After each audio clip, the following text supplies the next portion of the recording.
Hi, everybody. I am Michael with TripleLift.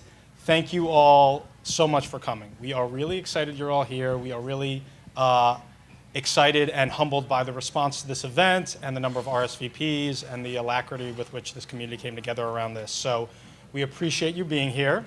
We have been doing events like this for probably the better part of 18 months at this point in all of the major media markets around the world. And the objective of these events and the objective of tonight really is twofold. One, we want to invest and really collaboratively and in partnership with all the folks in this room and some of the folks outside of this room, help build up the media community in San Francisco together and grow this thing in partnership. And what that really looks like to us is that tonight is just going to be the first in a series of reoccurring get-togethers with basically the folks in this room and some additional folks outside of this room that can get together on a regular basis and share perspectives and concerns and challenges and opportunities and learn from each other and grow this thing in tandem. So that's our first objective. And our second objective, very candidly and transparently at TripleLift, is to learn from everybody here. We want all of you to learn from each other, but we look at this as a really, really good opportunity to learn as well. Everything we do at the company, the products we build, the investments we make, our POV on the space, our product roadmap, all of it is a product of what we hear back from our peers in market and our customers in market. And this is a really, really good opportunity for us to do exactly that. So what we're going to be talking about today is video with our esteemed panels who will introduce themselves shortly. Video, as we understand it, is basically where this market begins and ends. It continues to eat the overall digital advertising ecosystem, take more and more market share from other formats. We think there's a huge opportunity there. We're putting a strong stake in the ground there, but there's still an opportunity to learn more and develop best practices and learn from people who have been doing it for a while. So to that end, that's very much the spirit of the panel. We'd like to begin unless anybody has any questions to start. No questions yet. Okay, good. Okay, so to start here, I guess we'll just sort of pass the, oh, no, there's another mic. Excellent. No. Okay, Oscar, so maybe we'll go in an unusual order here. If each of you could just, we could go down the line here. If you could each introduce yourselves, talk about what you do, where you are, your remit, and maybe like 20 to 30 seconds on your professional career to date. Or less, 10 seconds. I met Jeff 5 years ago. My name is Oscar Garza, and I'm the head of media activation for Essence Global clients like Google, Target, T-Mobile, stuff like that. Well, no, it's a 20 second. The story I like to tell is I met my wife when she was my rep at AOL. Some time ago, go to AOL.com, scroll to the bottom, you press the button that says "Advertise with us." And the random email went to who is now my wife. So her name is Drew, D-R-U, and the way that I write emails, I'm sorry? Drew, D-R-U? And the way that I write my emails, I don't know what it is about my diction, but she thought I was like a 60-year-old man, and I couldn't tell her gender, so I said something along the lines of, like, yeah, we're going to be fine, brother, and this and that, and she goes, why don't we schedule a lunch? And then we went and had lunch together. I brought my boss. She brought her assistant. She talked about her dog the whole time. And so coming out of there, I was like, God, she's like a crazy dog lady. And, I was in a relationship. She was in a relationship at the time. I get in the car with my boss, and I say that. She gets in the car with her assistant. Her assistant leans over to her and says, you're going to marry that guy. And that was the story she told very drunkenly at our rehearsal dinner. Great. I don't sleep with anyone in the industry, but... Prove it. Sorry, small pond. Hi, I'm Jeff Prey. I oversee activation for all clients in Starcom LA. So some of them are Red Bull, Lionsgate, Del Monte Foods. Been there somehow, we were just talking about it, 16 years, which is insane in the agency world. But mind you, when I got my 16th year, my CEO got her 36th. So it's there's a lot of people with longevity that are at Starcom. I don't really have anything else to add, I don't think. So I don't have a great story like that. super single. But not for anyone in this room. No, okay. Hi, I'm Alyson Griffin. I'm the head of brand at Intel. And I've been at Intel for 3 years, but was at HP for 17. I always feel like I need to say that for some reason, because in the tech industry, we're all been there forever and ever when you are of a certain age. I'll start by saying what got me to leave HP, which I love. And it was because Intel as a brand was looking to expand the aperture of what it was known for. So I'm sure all of you know Intel Inside, pretty much for decades, and billions of dollars were spent for you to absolutely know what that is, best performing PCs. And what we need to do now as our company transitions into the growth of our business being in the B2B space, not just in the PC space, we need to explain that and articulate that out into the world so that everybody understands that we're not just Intel Inside. And I thought, what an amazing opportunity at such a big brand to help them do something they've never done before. And I thought that that was just too great to be true. So my career path was HP, awesome opportunity at Intel, and 3 years ago, I moved to go do it. Excellent. Really a diversity of answers there. So we're going to pivot and now talk about video a little bit, if everybody's ready. Okay, so the backbone of this entire conversation, of course, is that as a storytelling mechanism, video is likely the most effective ad format in the space right now. That's what everybody sort of agrees on conceptually. So based on that, over the past 12 months, you as a consumer, you as somebody in the audience, what is a video ad that you've seen out in the wild? It can't be a project you worked on yourself, obviously. A different video ad you saw out in the wild that really resonated with you, why it resonated with you, and also where you saw it. So did you see it on Hulu? Did you see it on YouTube? Did you see it on a publisher's website, et cetera? I have the microphone, so Right, I can yeah, just start. You're going to laugh, I think. And I don't know why this one popped, because I look at video all the time. But the one that I saw kind of recently was Oil of Olay. Had a woman who's, I'm approaching 50, and so of that age.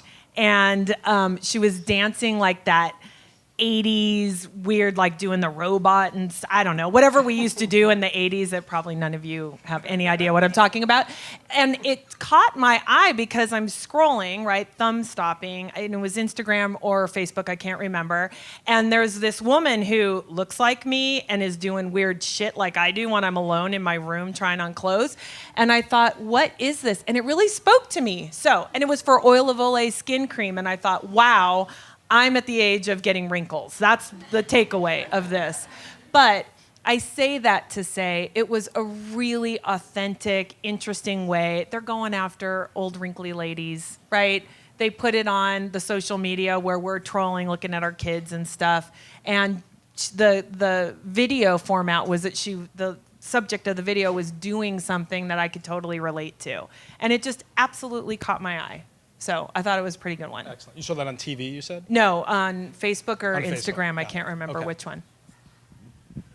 So my answer is a commercial that somehow came out 10 plus years ago, but the company just keeps using it over and over and over again. It is not Cadbury Cream Egg one, so because that uses it all the time. But it's actually the IKEA one of where the woman finds the receipt and doesn't believe it, and she starts screaming, "Start the car and get out of here!" And I don't know. It's legitimately, I think, 13 years old. So, but they keep using it every year because I think it strikes a chord. It struck a chord with me because I remember, like, younger going to the Gap, grabbing something from the sales rack. And then it's, for some odd reason, scanning $1.29, and I was like, oh, I need to get the fuck out of here immediately, like before some manager comes over and says something. So it's great storytelling because it taps into like the pulse of everyone has experienced this in some point where something is rung up wrong. So that's, when you tap into that type of human experience things, like it's just a great example of storytelling that resonates with people.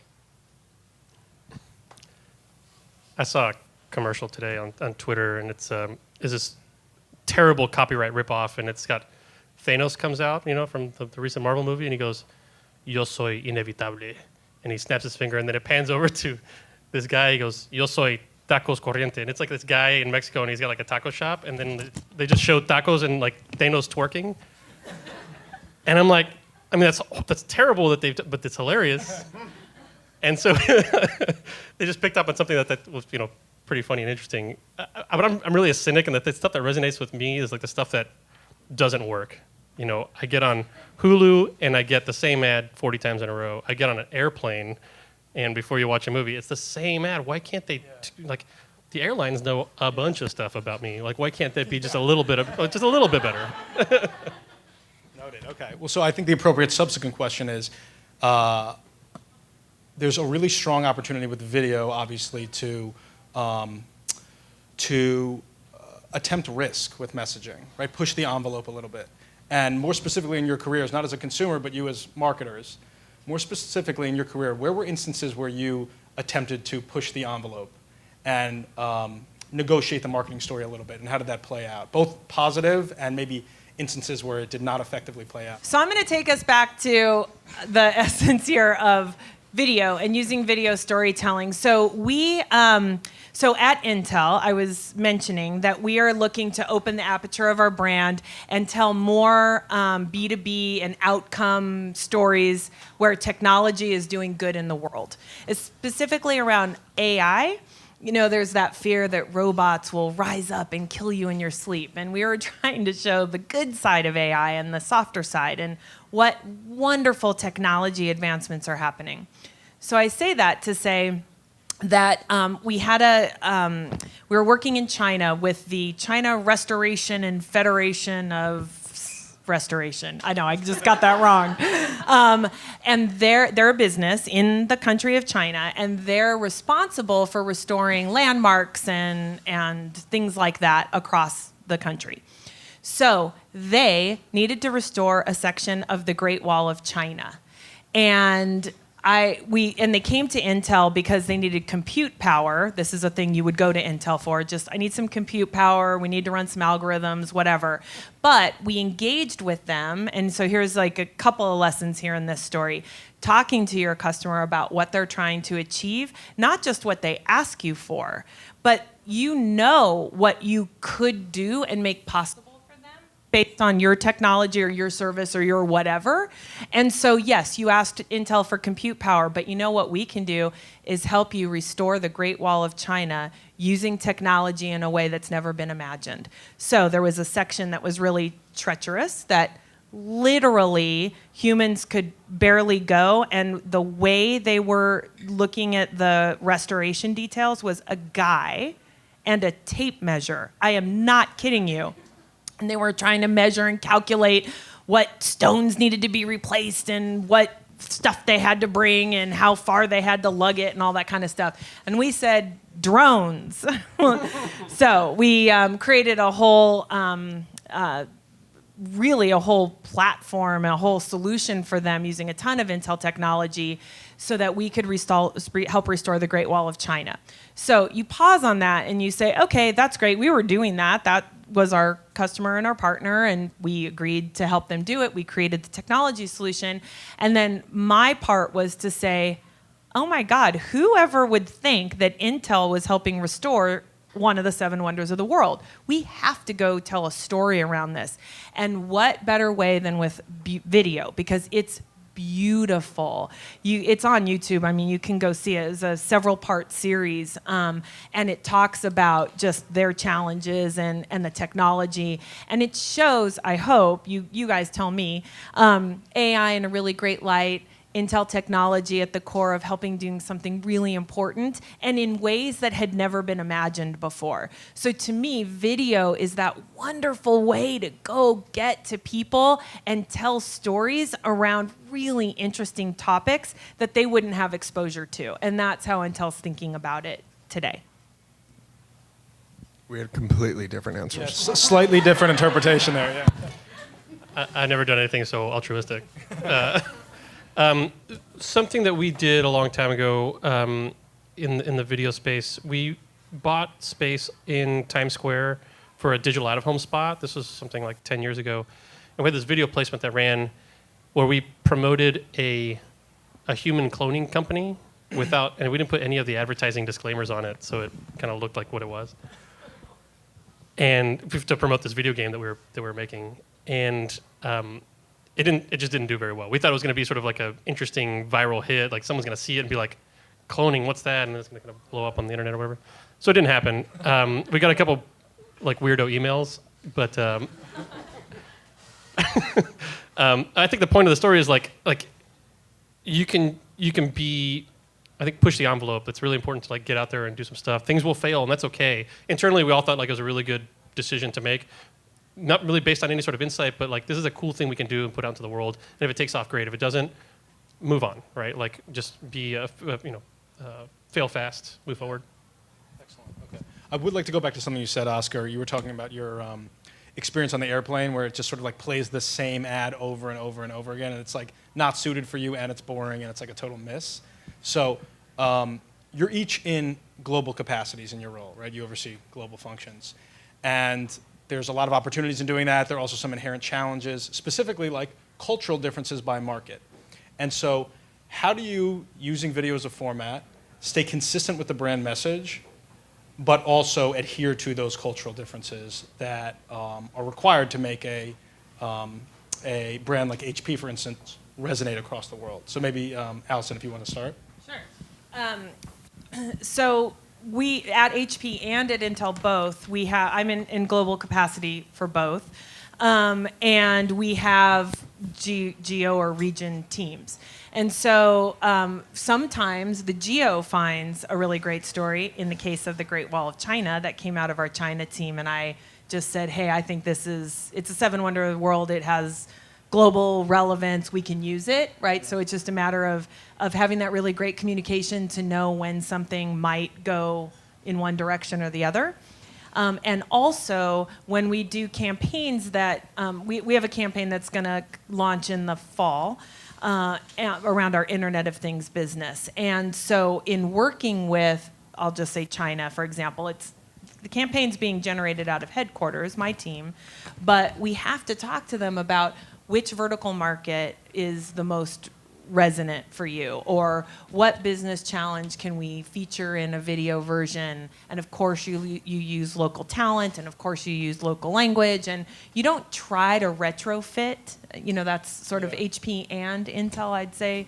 For both, we don't try to retrofit what the Bay Area, Silicon Valley wants and thinks is important in the world, and let our experts in the country help us understand, no, that phrase doesn't work, or yes, that would be amazing.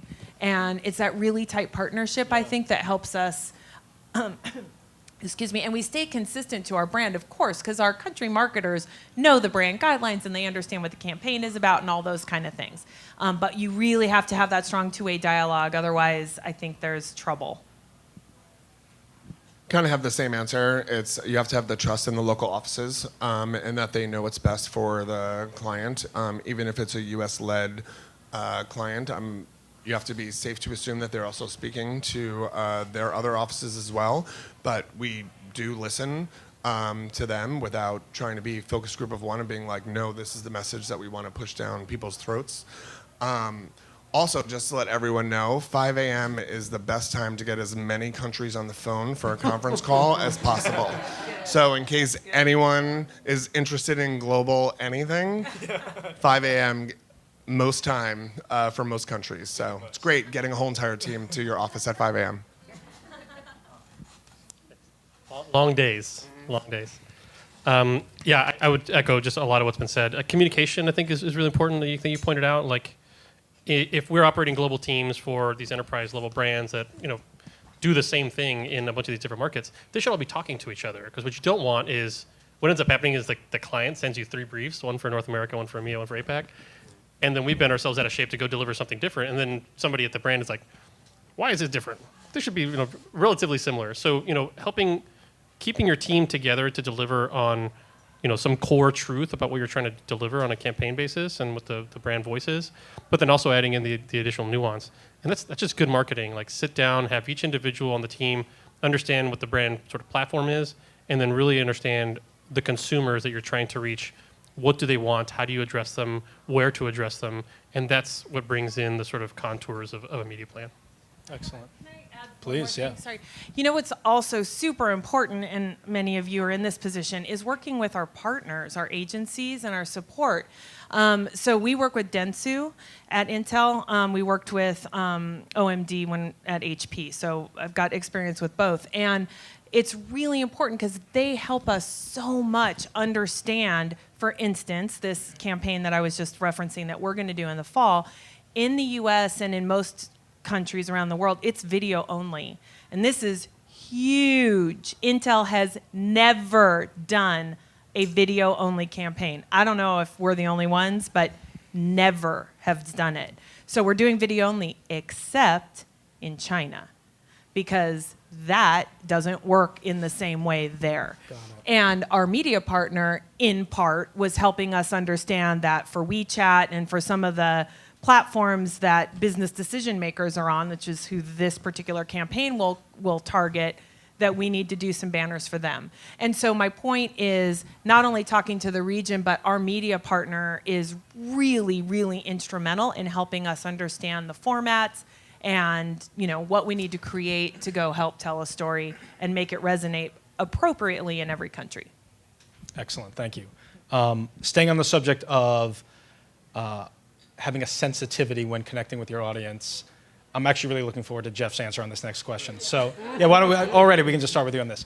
So I want to talk about the concept of vulnerability, because there has been a general movement, I think, across society as a whole towards vulnerability, and we're seeing it in the marketing community as well. Brene Brown opened at South by this year. And we sort of talked about this at a high level last week a little bit, but didn't get into it, but it sort of sparked a lot of ideas in our call last week.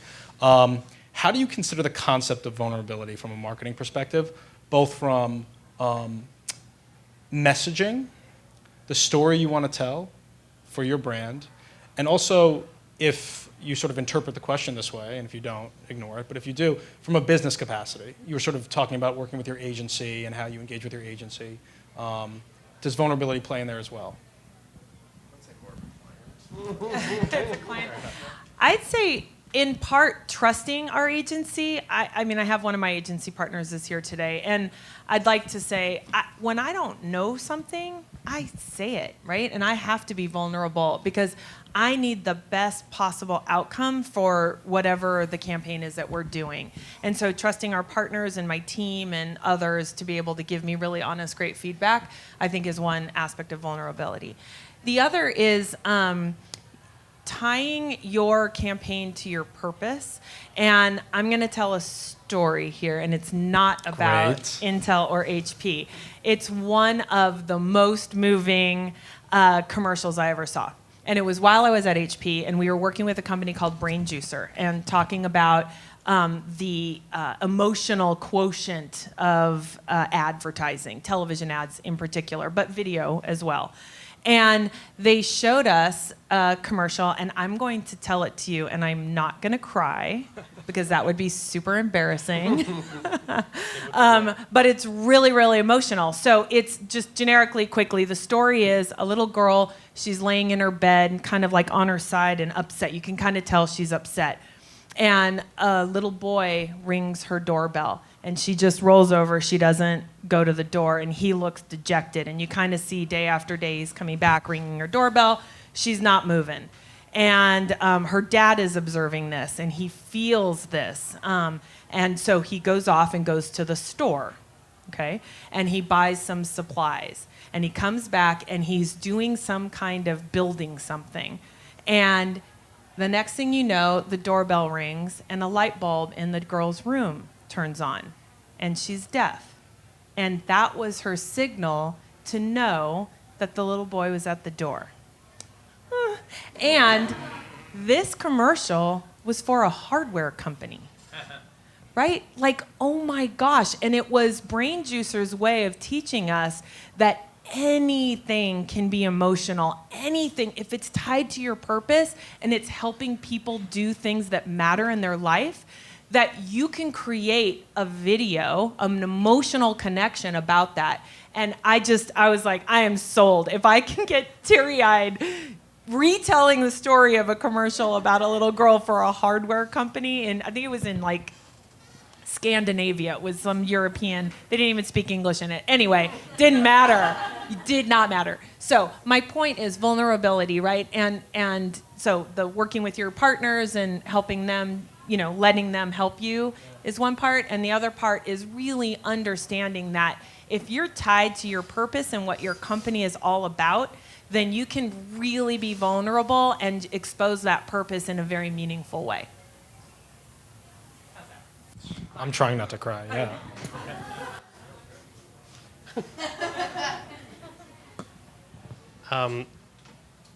The way that I think about that question, vulnerability is, I think, a fascinating word and sort of state of being. I think we're entering into like this generational change about people and their self-awareness about their person and their emotions and the willingness to be vulnerable with other people. Vulnerability is the bridge by which we make relationships. And that has not been possible, I think, just culturally for some time, and now that is happening. And I think brands have an opportunity to understand that and to I guess exhibit some vulnerability and potentially like create these personal emotional connections. And it has to happen through video. That is the best way to deliver an emotional message. So I think it's just, again, just good marketing, right? Understanding the consumer, understanding this band of generation, what they're going through, how they think about the world.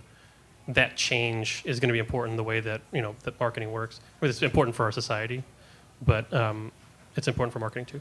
Excellent. Thank you. Skipping this one? I'm okay. Okay. Well, it's more for brand stuff. Fair enough. Okay. I want to pivot slightly. We've been talking about video as a storytelling mechanism, as an advertising medium. We're going to talk about distribution for a second. How do you think about distribution? How do you consider it? Whether we're talking about linear TV, which is still highly relevant, regardless of whether or not it's on the decline. OTT. By the way, we're 25 minutes in here.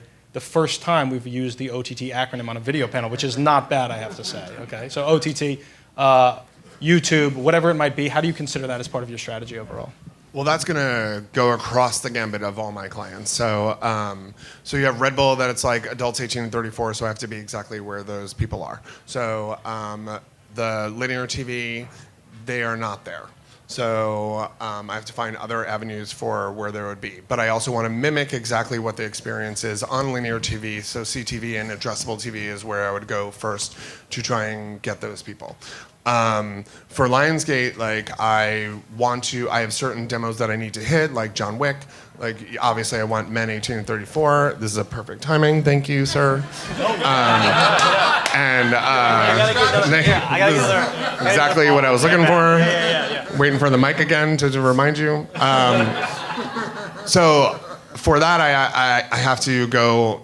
It's kind of like randomly Little Mermaid. I want to be where the people are. It's like that's where I need to be. So, but when it comes to when you get closer to opening for a movie, you want to be everywhere. So yes, I do need like all of those layers of TV as possible, but then you'll see exactly when movies come closer to opening, you're kind of getting hit over the head, especially in linear TV, just trying to get frequency and trying to get more and more people to get awareness for your movies. So like we just had Scary Stories open last week. Hopefully some of you saw it. And it's a gradual build with so many different media levers that you're pulling at one time, especially with video, because that's all I have. So with a movie studio, like legitimately, that's all I have. So, and unlike some other of my accounts, I will have 300 or 400 different video options to put out there. So for John Wick, it was a video on every single character, which was like 15 of them. So I would love if other clients had that luxury because it's really expensive to do video creative. And it's it's so imperative to so many campaigns, but it's just not affordable for so many people, for so many other clients and campaigns. But yeah, I will legitimately go anywhere where you are. Airplanes, like, I don't care. I will put a video. If I know my audience is there, I will put a video there. I'd like to impart maybe a little bit of my brand and agency side experience here. We have increasing fragmentation in the media marketplace, but in video in particular, because it's the most lucrative format right now. All the stuff that y'all offer as a service, including everything that's out there sort of in the space, that complexity has to be mastered by the agency partner, whoever's doing the media buying, whether they're doing it through an agency or in-house. And that's complex. That means we have to have more people in mastering more specialty, understanding data at a deeper level, building platforms to harness all that data for targeting, for measurement, and whatever. So there's immense pressure on the agency side to do that because they have to provide the service to our clients. Clients, in many cases, understand that complexity and understand how to manage their agency as a resource, but they're also pressured by external forces to be more and different and be in every single possible space that you can be to maximize the reach for that particular. We operate studio business as well, and it's the exact same thing. I think we as an industry need to really think about increasing control, yes. So understanding the formats that are available, the places we can be, but also look at automation as an industry in total. How do we remove the least efficient areas of our business so that we can free up time to sit down, share insights with our clients, add new stuff, like work with new partners, work with new data, work with new environments, and find new interesting ways to have a pleasing experience for our consumers. So I'll kind of give some props to Dentsu again. We're doing this video only campaign that I was just telling you about in the fall. But we don't have a lot of money in one of the business areas, in one of the BUs. And so we're trying to be super, super efficient. And what's amazing about what we can do now with distribution and focus, and especially because we're really targeting very specific people. And what I mean by that is a senior business decision maker in the manufacturing industry that is focused on the tech. Oh my God. Right. So probably nobody in this room is going to see the campaign that I'm about to do in the fall that I'm so excited about. I kind of hope you don't see it because then my money will be wasted.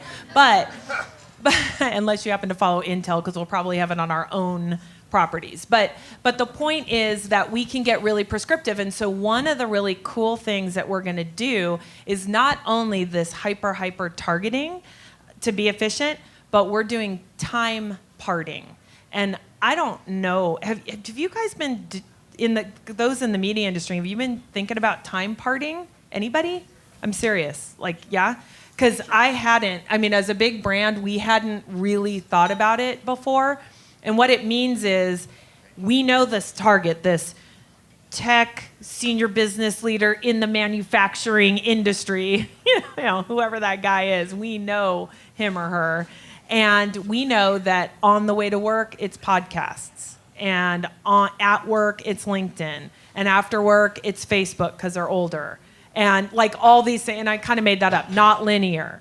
Programmatic buys on certain sites that make sense based on the manufacturing industry, for example. And so because we've worked really hard with our insights organization to really understand who the target is, and with our media partner to go figure out not only who they are, but what do they do at 8 a.m., what do they do at noon, what do they do at 6, and what do they do at 10.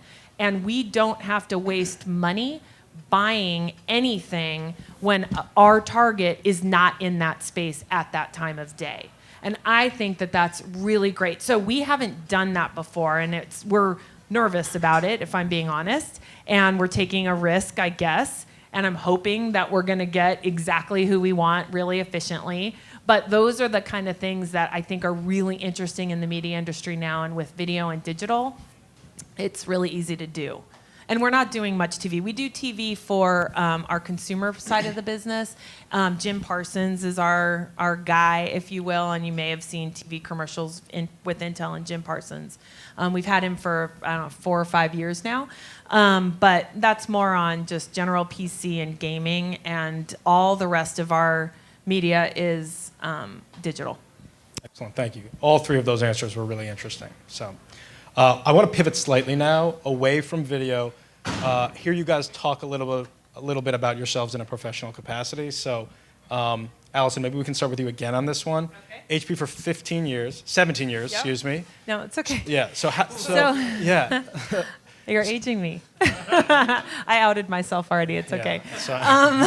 So yeah, I was at HP, and I have kind of a funny story about that. Do we have time? Yeah. Okay. So my mom worked at HP for 43 years. And so I was a little girl in the 70s, and HP had a property up in Little Basin in the Santa Cruz Mountains. If you guys are all local, you probably know.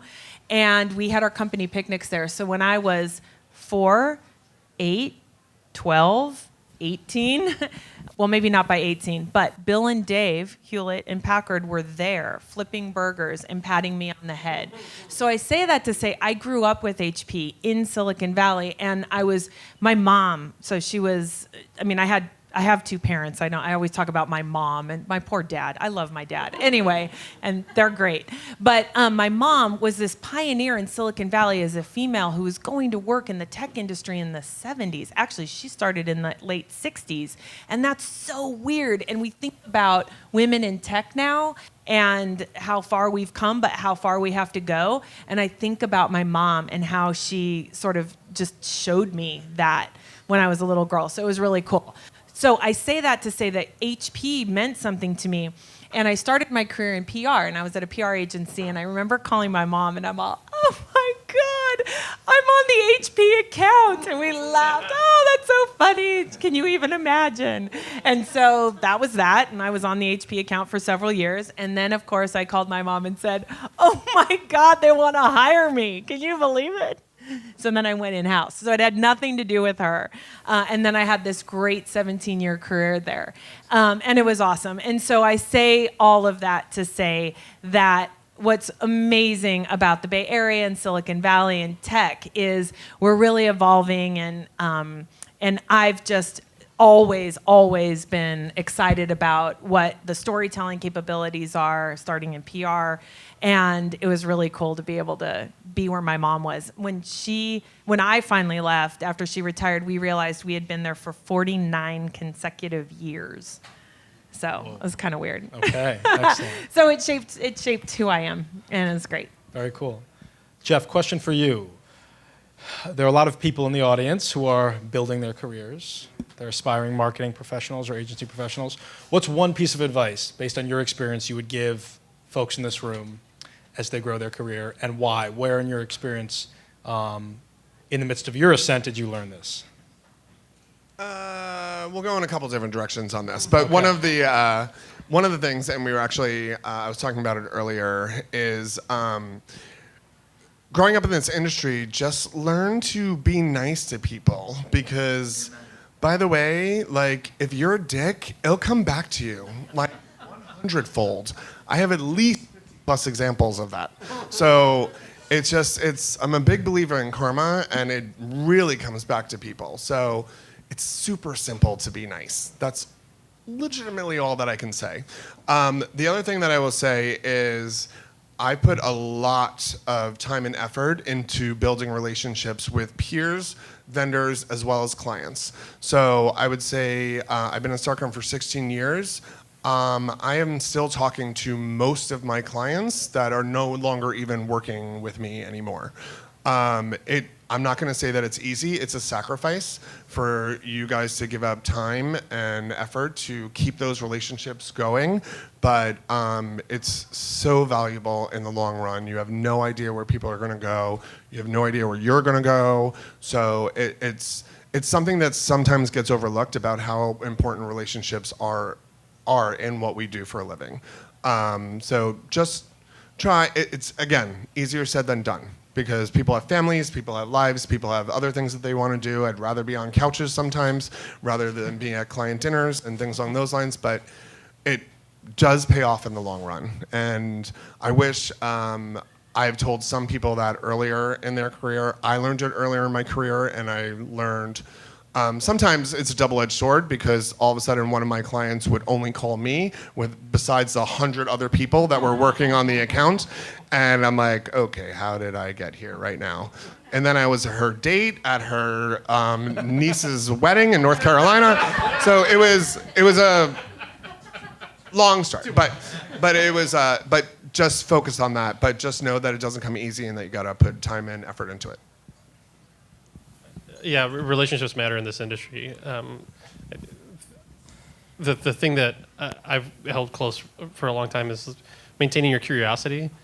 Don't be afraid to ask a question if you don't understand something, because we work in a very, very complex and nuanced industry, not limited to just the technology, but if you ask a question, you will learn something. So keep on asking questions. And what we hire for, at Essence, is obviously some capability, but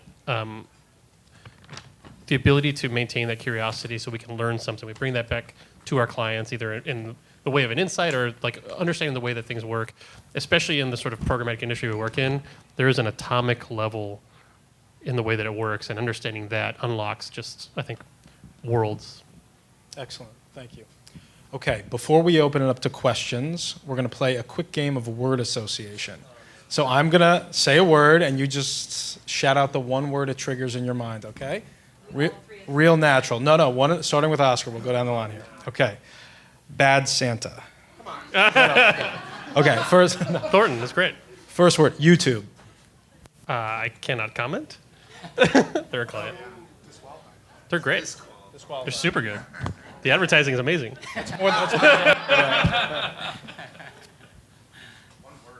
One word. I don't know. They're an integral part of our buy. Important. Facebook. We can go back down this way. Facebook. Less good targeting.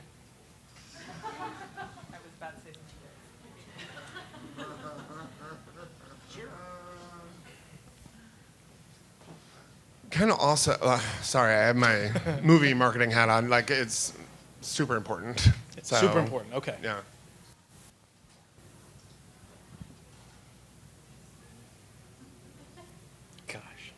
Gosh. Okay. Society breaking. Oh. Society breaking. Okay. Going back down this way. Hulu. The future. What did you say? The future. Oh, future. Sorry. Sorry. We're not going to debate this right now. Sorry. I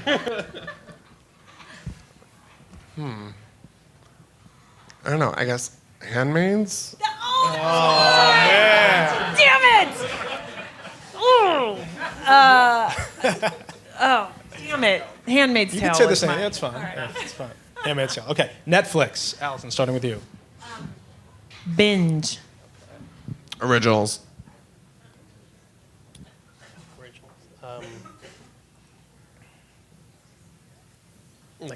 Ripe for change. Ripe for change. Okay, Oscar, starting with you. Most overhyped trend in media. Most overhyped trend in media. In-housing. What was that? What was it? In-housing. He said in-housing, in-housing. everyone. Right here. There are clients here. He said in-housing. He works at Essence. Okay. Just want to say that. I got a business card. Overhyped trend. I'd like to talk to you two later. I don't know overhyped trend, but trend that I've had to deal with in the last month or whatever and talk about more than ever is podcasts. So Fine. I'll say that. Yeah, new formats, I New think. formats. Yeah. Okay. Allison, starting with you. Most overlooked trend in media. Overlooked. Also underrated. I think the ability to hyper target. There are some really great media partners that people are overlooking because they think they're not necessarily relevant, but their targeting ability is fabulous. I'm going to sound like a fucking dinosaur right now, but a trend that's overlooked is out of home. So it is. No, good answer. Good answer. It moves the needle. Yes, I am from LA. Sorry, everyone. That you said earlier, you're like supporting the San Francisco community. Yay, LA. Hi, everyone. And you too. Yeah. But yeah, out of home is so powerful for us for movie studios and for actually so much of my clients. Again, if you can afford it, because some of it is ridiculous, but just one of the overlooked things sometimes. I think in a world where you have like a lot of fragmentation and a lot of like opportunity to do things like hyper-targeting, I think the basics of things like comms planning need to be like readdressed and kind of evolve for this new world where we can be very, very specific. Excellent. Oscar, starting with you. Direct to consumer. Great. Just one word? Yeah, great. Great. Super good. What are answers to that, I guess? The one word that triggers in your mind. The one word. Pretty good. Pretty good? I don't know. We went from great to pretty good. Relationship, Okay. a brand, it's important. Allison, starting with you. Transparency. More important than ever. I was going to say essential.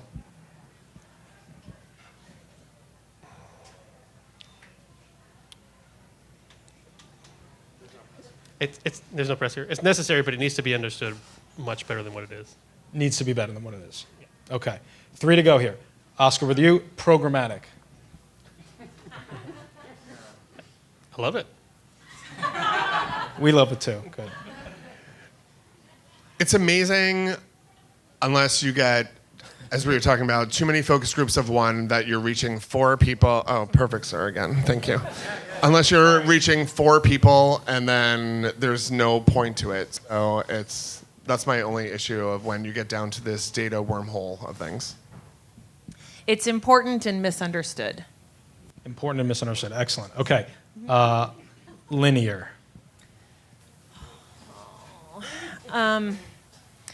For us, it's not as important anymore. Pains me. I love it. Oh, I can talk about this for hours. It's legitimately the number one thing that drives reach. So, in 2 seconds. So I will talk to all my clients that have a problem and say whatever about it. But if with studios, I get graded 3 times a week. So I get tracking reports back.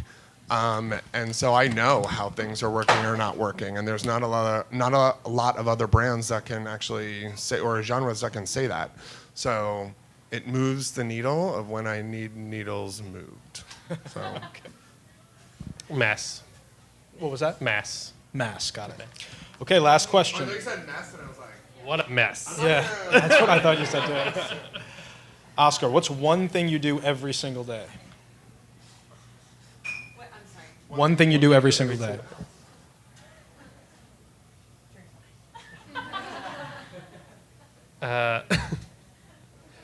Take a shower. Good. But That's good. That's good to know. But taking a shower is actually like my meditation time because like it's rote behavior, right? Like you kind of watch the same way. It's an easy place to like just fall into the rote movement and clear your mind. That's where a lot of ideas come from. Cool. mine are complete opposite. I was like, this is who I'm going to talk today, and this is what I'm going to say in my showers. I was like, so. Something I do every day, and you can all judge me if you want, but for the last 3 months, they came out with a new Harry Potter Wizard Unites game, and I play it every fucking day. So if you want my screen name, just let me know after. We can. It's not every day, but my family still has a big focus and commitment on having family dinner. I have 2 boys, 18 and 16, and forcing that is really important in our family. My 18-year-old, I have to say, this Friday he's going away to college. So I can't, he'll be gone from that. But for 18 years, we made it a priority. And I think that your family and doing things that are important to you, even though we're in this crazy business and we could work 24 hours a day, I think it matters. Trisha, do we have time for like 3 questions? We do. Okay. We're going to open it up to some questions. Just show of hands. Don't all do it at once. Yes. Yes. So a little bit of a curveball here, but so video is all about establishing. Oh yeah, sorry, James and Storytime. So video is all about establishing credibility and having kind of consistency in messaging. But are you guys at all worried about some of the recent developments like deepfake technology? I'm not sure if you guys saw the Jimmy Fallon skit where a little hater comes out and starts doing impressions, and his face molds into people he's actually doing impressions of in terms of credibility standpoint in video.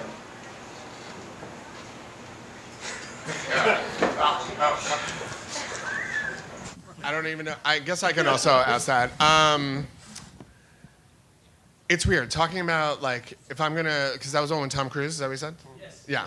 So now it's weird because I would say, and not to want to speak on behalf of my client for Lionsgate, but if someone was to have taken some of that content and put it out there without them knowing or whatever, they would probably bitch about it or whatever. But once the views got to whatever, they would so appreciate the virality and awareness that it was helping with that. So they're gonna say no. They are scared of that. They don't want that, anything. But then at the same time, they're also going to appreciate how that goes. So it's weird when you do, either you can make a conscious effort as a brand to open up, to play with your assets and do whatever and then embrace that. But then also need to know what the consequences that come along with that, because I've dealt on both sides of that, from legal to other things, of when we have tried to be like, hey, why don't you take our, let's just say, John Wick content and do whatever you want with it and then put it out there. So it can go in either way, but you would be more qualified. That's okay. Oh, okay. I guess the tack I think about is maybe different. Is deepfake technology is going to contribute to the misinformation that's being passed around social media today, and it's a huge threat to our society. And I think that we need to invest in education and people being able to tell one thing from another, and to interrogate sources and stuff like that. And I think we're really far from that. Other questions?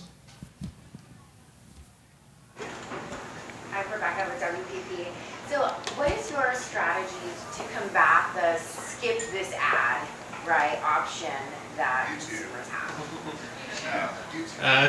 We make better advertising. That means that we understand the consumer better. That means we craft a better message that understands them. The motif has to be right. The environment, the context, the audience targeting, and the cost has to all be right. So we've done that sort of, I wouldn't say quite finger in the air traditionally in this industry, but we have tools that are making it better, to make it easier for us to inform the decisions we make about what we put in front of a consumer. And if the ad has utility for that consumer, not only will they participate with the advertising, but they're also going to have an easier time sharing data that informs that thing. Because right now we're at an impasse, I think, in the industry that consumers are very tight about their data because it's been used very badly across the industry, and we all as an industry need to get better about it. I would say that they actually look where the skip rate is sometimes and see if they can actually make a pivot to let's relook at our creative at times. Sometimes way easier said than done, because that's, again, not the cheapest thing in the world to be like, why don't we just try and relook at what our creative message is, because this is where people are like, we're out. Yeah, and then just honestly just paying attention to what it is. But then again, there are times that we can't combat it. It is, here is your 30-second, we spend $750,000 on this. This is what we have to commit to for the next year to launch this brand. Let's see what we can do to try and make this work. And hopefully it's some sort of different targeting or something along those lines, because there cannot be any creative edits. I think there's the full mix too. So if the only time your target ever sees something is in a skip this ad potential situation, I think that's probably not good. Is kind of one thing. And of course, everything it has to be great, interesting, creative. And the only way you get that is if you work like this with your insights organization to understand the target. If you don't understand what makes them tick, you're not going to create something that they'll stop and look at. So I think understanding them is important and thinking about all the touch points. That shouldn't be the only place they ever see you, so that when they do see that video and it's served up, they're more likely to look because there's some kind of connection as to what you're trying to say. Great. Sean, did you have one? Chris from Adobe talked about when does hyper-targeting and the creation of a lot more audiences to target, when does the creative or the media break that? Because it's so hard to create all those different versions for those different audiences. So for us, we're not creating different versions for different audiences. We're creating only for one audience, but we're trying to go by in the different places where that same exact person is at different times of the day, as an example. So we're not, and at Intel, obviously we have lots of different audiences, but we have different campaigns. So this campaign is targeted to that guy, this campaign is targeted to that woman. So does that mean still focus campaigns, but a lot more campaigns? Yeah. Yeah, we're getting more, now that we're going B2B, so it didn't used to be like that. Well, so at Intel, we have an overall brand platform, and so it aligns. We have some connective tissue across the different businesses, and what we're changing out is maybe either country, visuals or people or that kind of thing, and or a message. But there's still a connective Intelness to each of them, but you're right that every business unit would have their own different buy. And I think we compete against each other a lot, like a big company, probably Adobe as well. We probably compete. Google loves us, let's put it that way. So anyway, I think it's just a matter of something you have to think about. If I read between the lines a little bit to your question, like over segmentation, like the ability to target very finely and create, 1,000 different iterations of creative for 1,000 different people, like over segmentation is a cancer on our industry. Like we have to realize that every combination of audience, context, venue, environment, whatever, multiplies the amount of work that has to be done by an individual. Unless it's completely mitigated by any sort of automation, that's a lot of work somebody's doing and a cost that is not likely, to be paid. So we have to figure out what the balance is between the cohort sizes of audience and creative that are effective, right? Not clever, but effective, and then present it to the client and say, like, we should have a minimum line item size of X. We should have, these creative options, perhaps using something like a dynamic creative to address the consumer in that moment, move some of the targeting options that we have in, DMPs and CDPs and move that into the creative decisioning so that handles a lot of the personalization, but be able to do mass targeting with also like addressing the individual consumers and the cracks, and the crannies that are out in the industry. So my name is Jason. I'm the media director at a small creative shop called Hub out in the Presidio, and we're very video focused. That's what we do. And my question to you guys, and none of you have to deal with this from day to day, but ask you to put yourself in my shoes.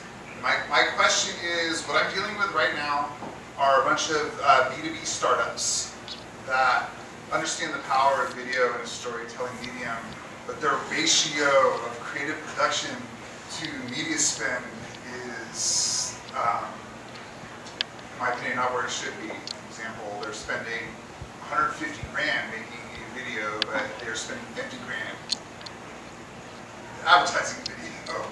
And so, what do you guys think? What do you guys think a good ratio would be if you ever have a client that wants to invest in video? How much they should actually spend in media? Loaded question. There's a lot there. Yeah, there's a lot there. I mean, we would try to break it down to what the company is trying to accomplish, right? So like startups, right? It's not necessarily about trying to lift an unaided brand awareness. well, what they ask for isn't necessarily what they actually need, right? So Right. organizations of a particular size have an organizational objective, and startups, likely in the Presidio neighborhood, are trying to find exit. And so sometimes it's not just about ramping to a revenue goal, but it's about disruption. It's about being noticed by someone to get acquired or whatever.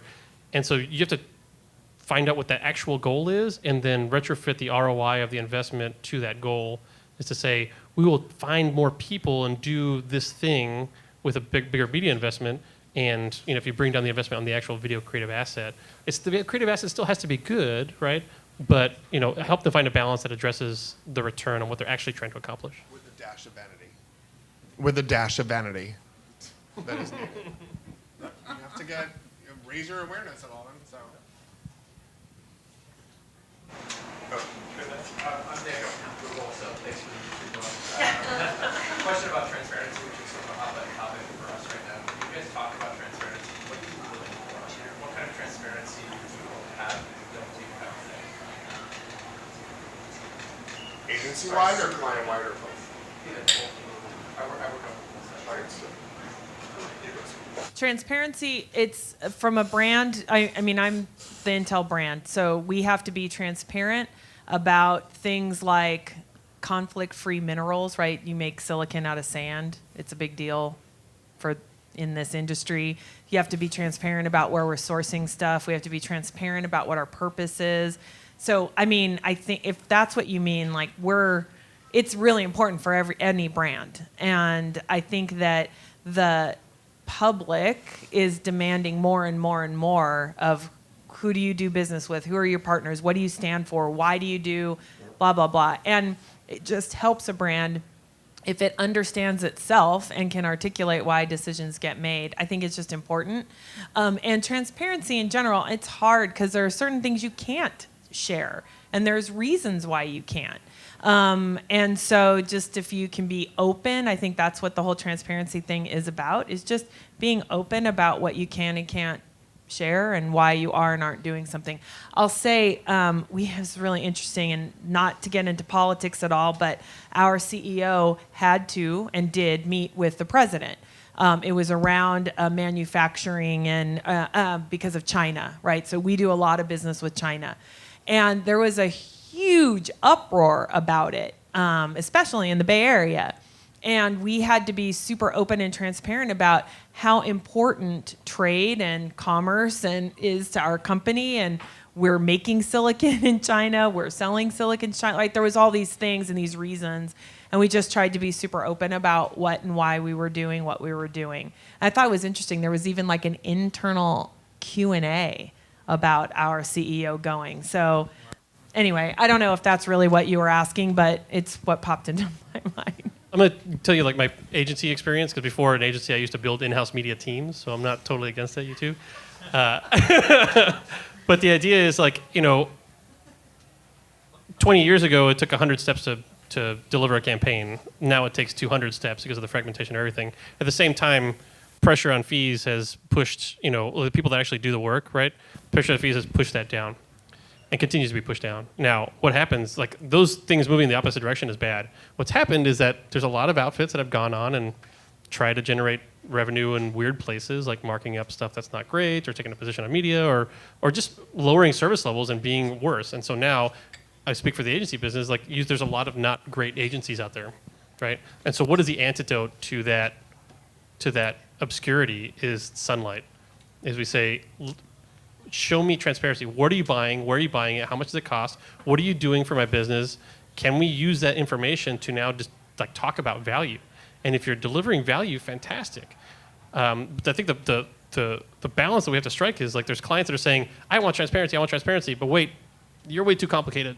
I don't want to talk about that how complicated that thing is, when understanding that complication is the work that someone is doing to deliver your campaigns, and it should be paid for. Now, again, we go back to the using automation to mitigate some of that, complexity or some of that work. But I think transparency is interesting in that there's an amount that's tolerable, not that necessarily an amount that's needed, and finding the balance between those two things is important. Awesome. I think we are at time. So unfortunately, we have to cut this short, but thank you all so much for coming. Round of applause, please, for the panelists. This was really excellent. Thank you all so much.